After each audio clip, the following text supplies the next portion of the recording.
नमस्कार दोस्तों, स्वागत है आप सभी का आपके अपने चैनल एसवी टीचिंग जोन पर। देखिए दोस्तों, हम कर रहे हैं रीड लेवल फर्स्ट और सेकंड की साइंस और उसके केमिस्ट्री का पार्ट। देखिए दोस्तों, रीड फर्स्ट लेवल और सेकंड लेवल दोनों में ही साइंस का जो पोर्शन है वो लगभग सेम है, बस कुछ एक टॉपिक का फ़र्क है, बाकी सब कुछ सेम है। तो हम एलिमेंट के बारे में पढ़ रहे थे और इसी श्रृंखला में हम केमिस्ट्री के जो एलिमेंट की श्रृंखला है हम कर रहे थे। एटम से हमने स्टार्ट किया था। हमारी क्लासेज 6-7 क्लासेज लगभग हो चुके हैं। तो आज हम एलिमेंट जो होते हैं, उनके प्रतीक होते हैं, उनके जो सिंबल होते हैं, उनके बारे में हम जानेंगे कि सिंबल क्या होते हैं, उनकी विशेषताएं क्या होती हैं। ये सब आज हम थोड़ा सा करेंगे। तो देखिए दोस्तों, सबसे पहले हम बात करते हैं तत्वों के प्रतीक की। तत्वों के प्रतीक, प्रतीक या सिंबल, तत्वों के प्रतीक। अब देखिए, तत्वों के प्रतीक क्या होते हैं, तो ये तो आप सभी जानते हैं कि तत्वों के प्रतीक वो होते हैं जिससे किसी भी तत्व को दर्शाया जाता है। जैसे हाइड्रोजन है, इसको हम एच से दर्शाते हैं। क्रोमियम है, इसको हम Cr से दर्शाते हैं। क्लोरीन है तो Cl से दर्शाते हैं, ठीक है। यूरेनियम है तो इसको U से दर्शाते हैं। तो ये क्या होते हैं, ये तत्वों के प्रतीक होते हैं, ठीक है। ये तत्वों के क्या होते हैं, प्रतीक होते हैं। अब देखिए, तत्वों के प्रतीक सर्वप्रथम किसने दिए। अगर हमें पूछें कि तत्वों के प्रतीक सर्वप्रथम किसने दिए, तो सर्वप्रथम दिए डाल्टन ने। डाल्टन नामक वैज्ञानिक ने तत्वों के प्रतीक सर्वप्रथम तत्वों के प्रतीकों के बारे में बताया। सबसे पहले इन्होंने ही तत्वों के प्रतीक दिए, ठीक है। नेक्स्ट पॉइंट देखिए, सन 1813 में एक वैज्ञानिक आए और इन्होंने क्या बताया, इनका नाम क्या था। सन 1813 में ब्रिजिलियस नामक एक वैज्ञानिक आए।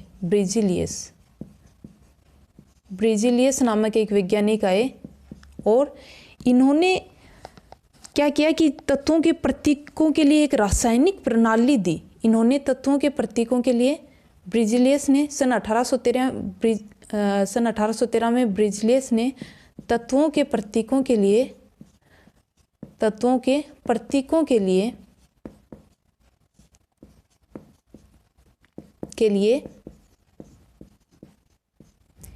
एक रासायनिक प्रणाली दी। रासायनिक प्रणाली इन्होंने बताई या दी, एक ही बात है, जिसमें तत्वों के नाम किस पे आधारित थे, लैटिन भाषा पर। जिसमें तत्वों के नाम लैटिन भाषा पर आधारित थे। लैटिन भाषा पर आधारित थे।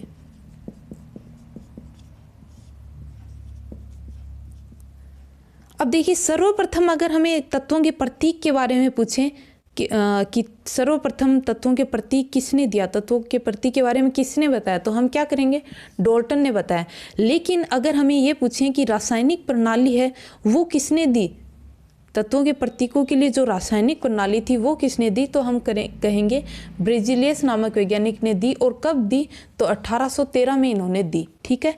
अब ये प्रणाली कौन सी थी, तो देखिए, इस प्रणाली का नाम था IUPAC प्रणाली।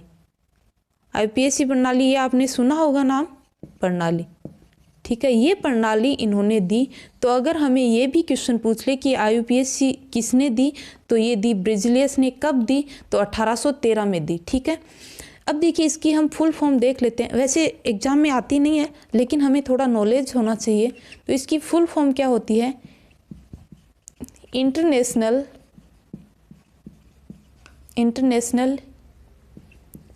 यूनियन ऑफ, IUPAC से क्या होगा, international union of pure and applied chemistry. क्या नाम है इसका, फुल फॉर्म क्या है इसकी, IUPAC प्रणाली की फुल फॉर्म क्या है? तो देखिए, international union of pure and applied chemistry, ठीक है, ये इसकी फुल फॉर्म है। अभी तक पूछी नहीं गई है, लेकिन हमें थोड़ा सा देख लेना है, क्या पता क्या पूछ ले, तो थोड़ा सा देख लेना है, ठीक है। अब देखिए बर्जीलियस ने क्या बताया, वो चीज़ें हम थोड़ी सी कर लेते हैं। IUPAC प्रणाली थी, उसमें बर्जीलियस ने क्या बताया, क्या तरीका बताया, वो हम थोड़ा सा कर लेते हैं। इसको मैं इरेज कर दूं, आप इसको साथ साथ में लिख लीजिए।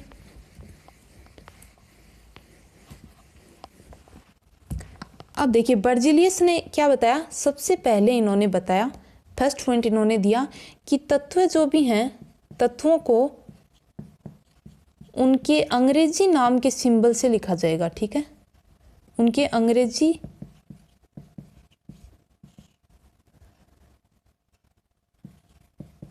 नाम के प्रथम अक्षर से लिखा जाएगा, अक्षर से लिखा जाएगा। और ये प्रथम अक्षर जो है वो कैसा होना चाहिए, तो ये होना चाहिए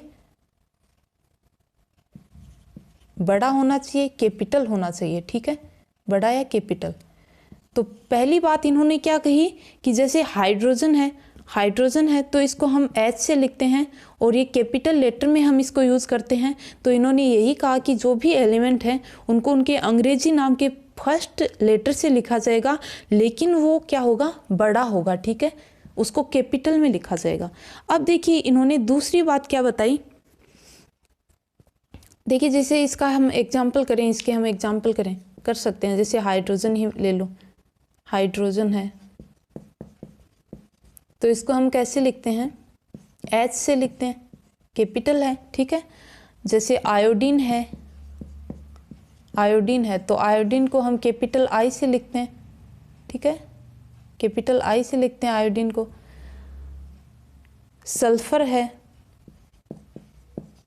जिसको गंधक बोलते हैं, तो इसको कैपिटल S से लिखते हैं। इसी प्रकार देखिए कार्बन है, कोई भी एलिमेंट ले लीजिए आप, और सारणी में अगर आप देखेंगे तो सभी एलिमेंट में आपको यही मिलेगा, ठीक है। पहली बात इन्होंने ये बताई, समझ में आ गई। अब देखिए दूसरी बात इन्होंने क्या बताई, तो दूसरी बात इन्होंने बताई कि यदि कई तत्वों के नाम एक ही अक्षर से हों, जैसे पहले प्रथम अक्षर से हम लिख देंगे, लेकिन अगर एक से दो तत्व अगर उस नाम से आ गए तो प्रथम अक्षर सेम हुआ तो इन्होंने बताया कि यदि कई तत्वों के नाम एक ही अक्षर से प्रारंभ होते हैं, आप लिख लीजिए साथ में कि यदि कई तत्वों के नाम एक ही अक्षर से प्रारंभ होते हैं तो अधिक प्रचलित को एक बड़े अक्षर व कम प्रचलित को दो अक्षरों से व्यक्त कर देते हैं। यदि कई तत्वों के नाम एक ही अक्षर से प्रारंभ होते हैं तो अधिक प्रचलित को एक अक्षर से व कम प्रचलित को दो अक्षरों से लिख देते हैं। कैसे, देखिए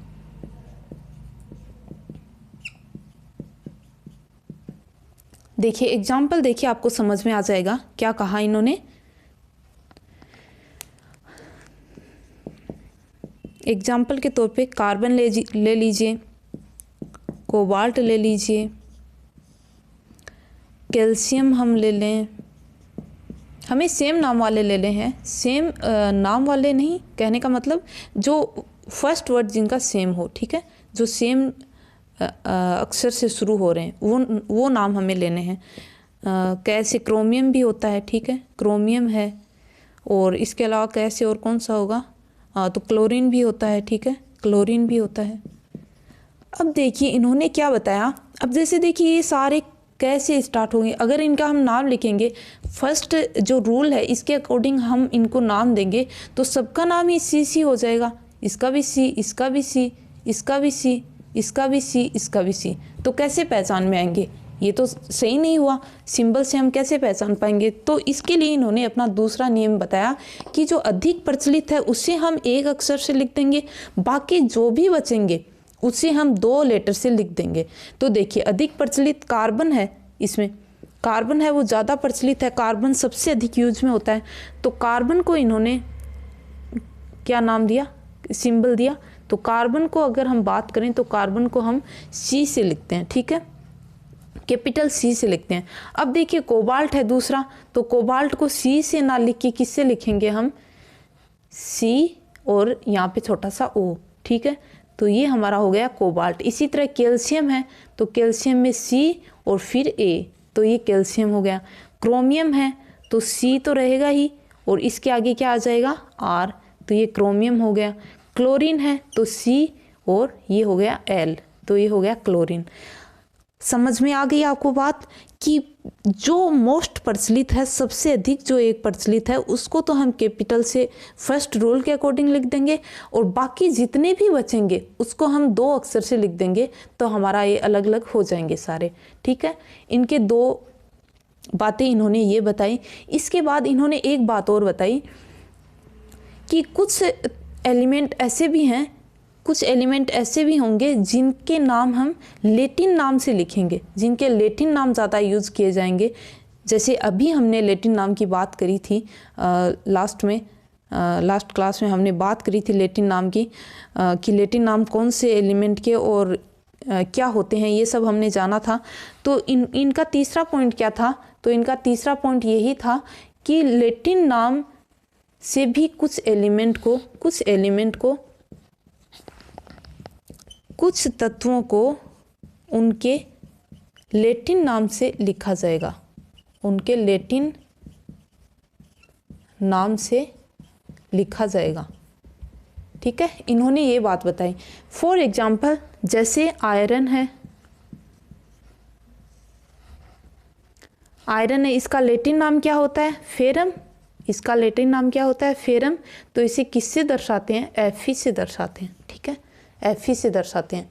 तो ये हमारा तत्वों का जो प्रतीक थे उसके बारे में हमने थोड़ी सी जानकारी ली है कि IUPAC प्रणाली क्या है, किसने दी और कब दी। ये आपको याद रखनी बहुत ज़रूरी है कि 1813 में दी और ब्रिजलियस नामक वैज्ञानिक ने ये दी, ठीक है। और सबसे पहले अगर हम प्रतीक की बात करें कि किसने दिया, तो सबसे पहले तत्व प्रतीक के बारे में किसने बताया, तो डाल्टन नामक वैज्ञानिक ने सबसे पहले बताया। अब देखिए हम थोड़ा सा और कर लेते हैं आगे। ये इतना आपको समझ में आ गया। अगर दोस्तों कहीं भी आपको कुछ भी डाउट हो किसी भी चीज़ में, तो आप आराम से बेझिझक मुझे कमेंट सेक्शन में बता सकते हैं और पूछ सकते हैं अपने डाउट। मैं नेक्स्ट वीडियो में आपके हर डाउट को क्लियर करने की कोशिश करूँगी। और हमें रीट का सिलेबस बहुत अच्छे से सारा करना है, तो एकदम कोई भी डाउट हमें नहीं रहना चाहिए। हमें एकदम अच्छे से करना है कि हमारा टारगेट ये होना चाहिए कि साइंस है वो 30 नंबर की है, तो हमें 30 में से 30 मार्क्स पूरे मिले हमें। तो देखिए अब देखिए आगे हम बात कर लेते हैं थोड़ी सी। रासायनिक सूत्र नाम आता है, कहीं आपने सुना होगा रासायनिक सूत्र। हमारी जो 4th यूनिट है इसमें छोटे छोटे पॉइंट बहुत सारे दे रखे हैं, कुछ पॉइंट नहीं भी दे रखे, लेकिन वहाँ से क्वेश्चन आते हैं। तो मैं जो भी करवाऊँगी अकॉर्डिंग टू सिलेबस करवाऊँगी। पीछे के क्वेश्चन पेपर हैं जिनमें क्या क्या आया हुआ है उसके अकॉर्डिंग मैं सब कुछ आपको करवाऊँगी। तो देखिए रासायनिक सूत्र क्या होते हैं। तो हम बात करें रासायनिक सूत्र की, तो अणु को उसके अवयवी परमाणुओं, अणु होता है वो परमाणुओं से मिलकर बना होता है। ये हमने देख लिया कि अणु किससे मिलकर बना होता है, सेम परमाणु से मिलकर अणु का निर्माण होता है। तो देखिए अणु को उसके अवयवी परमाणुओं के संकेतों के रूप में प्रस्तुत करना।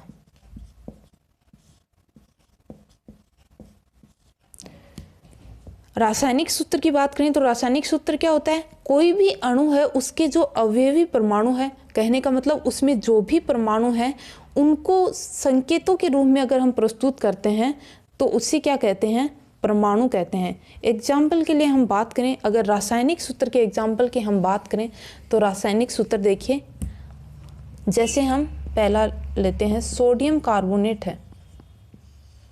रासायनिक सूत्र आपको याद करने हैं बहुत सारे एलिमेंट के, मैं आपको जितने भी एलिमेंट इम्पोर्टेंट है वो एक जगह आपको करवा दूंगी एक सारणी में, तो आप उनको याद कर लीजिएगा सारे। सल्फ्यूरिक अम्ल है,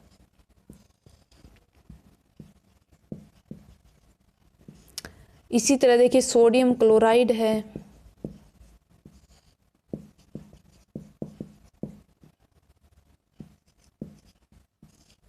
देखिए अगर हमें इनके रासायनिक सूत्र पूछें तो सोडियम कार्बोनेट का क्या होता है, तो सोडियम कार्बोनेट का होता है Na2CO3।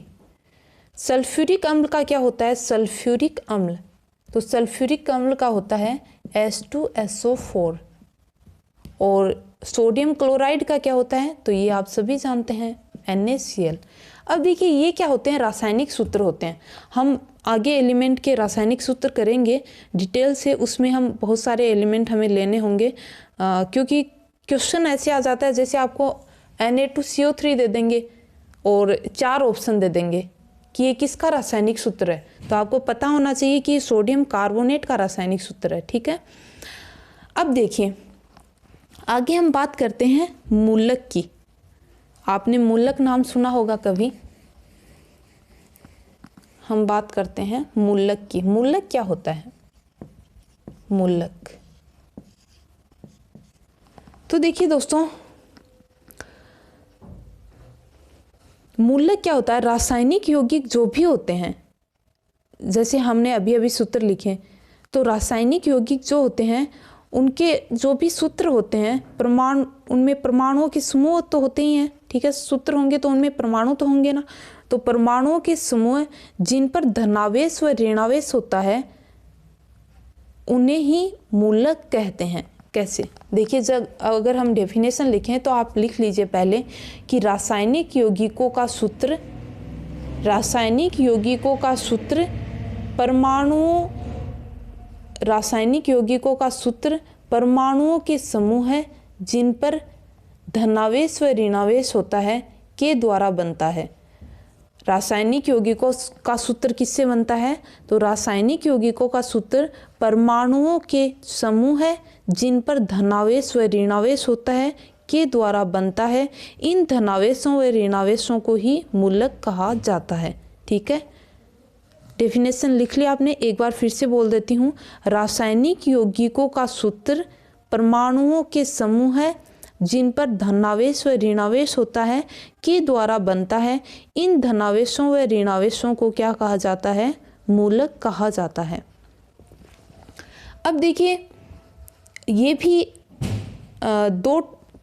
दो तीन टाइप के मूलक होते हैं, मोस्टली 2 टाइप के मूलक होते हैं। पहला अगर हम बात करें तो पहला होता है साधारण मूलक। अब मूलक आपको समझ में आ गया, मूलक क्या होता है, नेगेटिव और पॉजिटिव चार्ज जिन भी परमाणुओं पर है उन्हें क्या कहते हैं, मूलक कहते हैं, ठीक है। तो एक तो होता है देखिए साधारण मूलक, और इसको सरल मूलक भी बोल सकते हैं, सरल मूलक। और दूसरा कौन सा होता है, तो दूसरा होता है संयुक्त मूलक, जिसको क्या बोलते हैं, संयुक्त मूलक, संयुक्त मूलक, ठीक है। एक होता है साधारण मूलक और दूसरा होता है संयुक्त मूलक। अब देखिए साधारण मूलक क्या है, बात करें हम साधारण मूलक की, तो साधारण मूलक क्या है, जैसे इसमें बस सिर्फ साधारण रूप से लिया जाएगा कोई भी एलिमेंट, जैसे Na+ है, Mg+ है, क्लोरीन प्लस है, माइनस है, Mg/2 होता है, ठीक है, Mg+2 है। इसके अलावा देखिए Br- है। ये सब क्या है, साधारण मूलक हैं। ये सब क्या है, साधारण मूलक हैं। साधारण मूलक क्यों है, देखिए इसमें परमाणु जो है वो एक ही प्रकार का है, एक ही प्रकार का परमाणु है, ठीक है, एक ही प्रकार का है। अब देखिए संयुक्त मूलक क्या होते हैं, जिनमें 2 या 2 से अधिक परमाणु हों। साधारण मूलक की अगर बात करेंगे, हमें पूछें साधारण मूलक क्या होते हैं, तो साधारण मूलक वे होते हैं जो एक ही परमाणु के हों, एक ही परमाणु के हों, एक ही परमाणु के हों, वो होते हैं साधारण मूलक। जैसे Na+ है, Mg+2 है, Cl माइनस है, Br माइनस है, इनमें देखिए सेम परमाणु है, एक ही परमाणु है। अब देखिए संयुक्त मूलक जो है इसमें क्या होते हैं, 2 या 2 से अधिक परमाणु होते हैं, 2 या 2 से अधिक परमाणु इसमें होते हैं, अधिक परमाणु, ठीक है। फॉर एग्जाम्पल जैसे देखिए NO3 है, NH4 है, मूलक हैं तो पॉजिटिव नेगेटिव चार्ज तो आएगा, ठीक है, तभी तो मूलक होंगे, अदरवाइज तो मूलक होंगे ही नहीं। तो देखिए NO3 है, अब इसमें देखिए ऑक्सीजन है, यहाँ पे नाइट्रोजन है, यहाँ पे देखिए इसमें 2 टाइप के हो गए ना, नाइट्रोजन है, हाइड्रोजन है, ठीक है। एक जैसे परमाणु नहीं है, एक परमाणु नहीं है, यहाँ पे देखिए 3 ऑक्सीजन के, 1 नाइट्रोजन का, इस तरह से हैं। यहाँ पे 4 हाइड्रोजन के हैं, 1 नाइट्रोजन का। तो 2 या 2 से अधिक परमाणु इसमें हैं। इनमें देखें तो देखिए ओनली एक है, एक ही परमाणु है, ठीक है। मैग्नीशियम का एक ही परमाणु है, क्लोरीन है, एक ही परमाणु है। तो यहाँ पे देखिए ज़्यादा परमाणु है। तो ये क्या होते हैं, संयुक्त मूलक, और इनको क्या बोलते हैं, साधारण मूलक या सरल मूलक, ठीक है। अब देखिए ये तो 2 मोस्ट इसके जो मेन प्रकार हैं वो हो गए। इनसे आगे अगर हम थोड़ा सा और देखें तो देखिए इनको हम क्या बोल सकते हैं, 2 पार्ट इसके और हम ले सकते हैं। जैसे एक होता है धनावेशित, एक हो सकता है धनावेशित मूलक, और दूसरा क्या हो सकता है, तो ऋणावेशित मूलक। आपको कोई भी मूलक का प्रकार नहीं पूछेगा, टाइप नहीं पूछेगा, हमें सिर्फ ये पूछ सकते हैं कि इनमें संयुक्त मूलक कौन सा है, साधारण मूलक कौन सा है, धनावेशित मूलक कौन सा है, ऋणावेशित मूलक कौन सा है।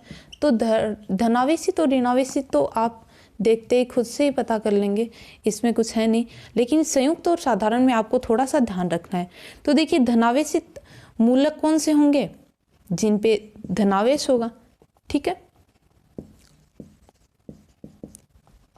यही ले लेते हैं, धनावेशित हैं दोनों, ठीक है। अब ऋणावेशित में बात करें हम तो ये देख लीजिए, ये ऋणावेशित है, इधर ये भी ऋणावेशित है, तो ये ऋणावेशित मूलक है।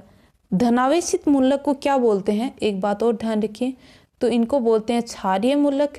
धनावेशित हैं इनको क्या बोलेंगे, क्षारीय मूलक, और ऋणावेशित हैं इनको बोलेंगे अम्लीय मूलक, ठीक है। ऋणावेशित को बोलेंगे अम्लीय और धनावेशित को बोलेंगे क्षारीय। ये बात आपको थोड़ी सी ध्यान में रखनी है। अब देखिए दोस्तों, आज के लिए इतना ही करवाऊंगी मैं, क्योंकि आगे हम धनावेशित मूलक के बारे में जानेंगे कि धनावेशित मूलक कौन कौन से हैं। हमें थोड़े से मूलक हैं वो याद करने होंगे, तभी हम यौगिक हैं उनका फॉर्मूला बना पाएंगे। और ऋणावेशित मूलक भी हम देखेंगे। अगर अभी करवाऊंगी तो वीडियो बड़ा हो जाएगा, इसलिए हम नेक्स्ट वीडियो में वो करेंगे कि कौन कौन से धनावेशित मूलक हैं और कौन कौन से ऋणावेशित मूलक हैं। तो आज के लिए इतना ही, मिलते हैं नेक्स्ट वीडियो में। तब तक के लिए खुश रहिए, अपना ख्याल रखिए। वीडियो अगर पसंद आया हो तो लाइक, शेयर और सब्सक्राइब ज़रूर करें। Thank you so much. जय हिंद।